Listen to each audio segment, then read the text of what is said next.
Well, spring break is here for many British Columbians, and some are still thinking about getting away. But with everything costing a little bit more these days, the price of flights and hotels can add up pretty quickly. So joining me to talk about saving some money while traveling is money coach and podcaster Farrah Turcotte. Farrah, thank you so much for being with us here today. Thank you so much for having me. So first off, where do you recommend people go if they are on a budget? Presumably that would mean maybe domestically within Canada or even within BC, but are there any international travel deals out there right now? Absolutely. What's great about looking internationally is that Canadian dollar can go a lot further for you when you're traveling. So I really recommend looking at places like YVR Deals, which is a Facebook group. Love that group. I'm on it.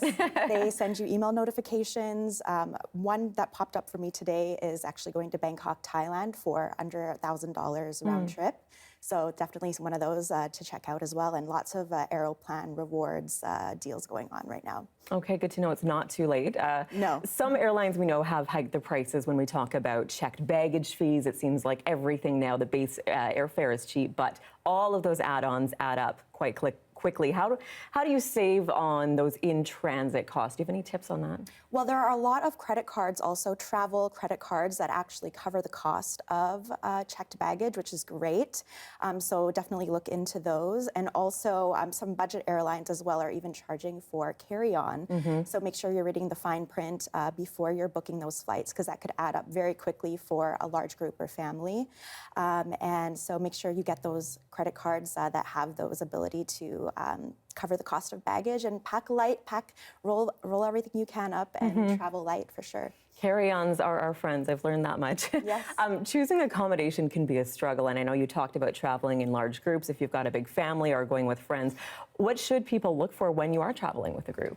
Well, starting off, definitely setting expectations from the get-go. Everyone should be as honest and transparent as they can about what their expectations are, what their budgets are, what they are expecting. And when traveling together as a group, sometimes it's actually great to book directly with the hotel you plan on staying at. Sometimes they have promotions or discounts that aren't offered through travel websites like Expedia, for example.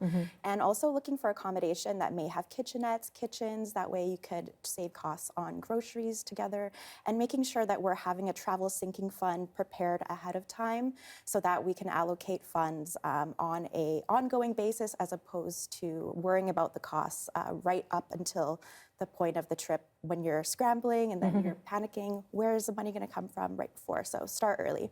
Yeah, especially when there are a lot of people involved, the sooner the better. Yes. Dining out, of course, this can be one of the biggest costs. You get there and you're all excited to try some local cuisine, but how do you recommend saving money on meals? Well, I think one thing I would recommend is to actually venture outside of the tourist zones, asking locals where they recommend to eat. I will use Las Vegas as an example. Eating on the Strip, you'll find that the prices on the Strip differ significantly when you move towards the local areas more. And also, again, planning ahead. If you can, I would recommend breaking up your increments of payments so that you have only your transportation and food costs to worry about when you're actually on the trip, by having a travel fund ahead of time. And making sure you look out for those local happy hours, picking up groceries, mixing a little bit of eating out, and making some meals so that you can alleviate some of the costs. No doubt. Well, you've given me the travel edge, so thank you so much for all of your tips today. That's Farrah Turcotte, money coach and podcaster, joining us live. Thank you.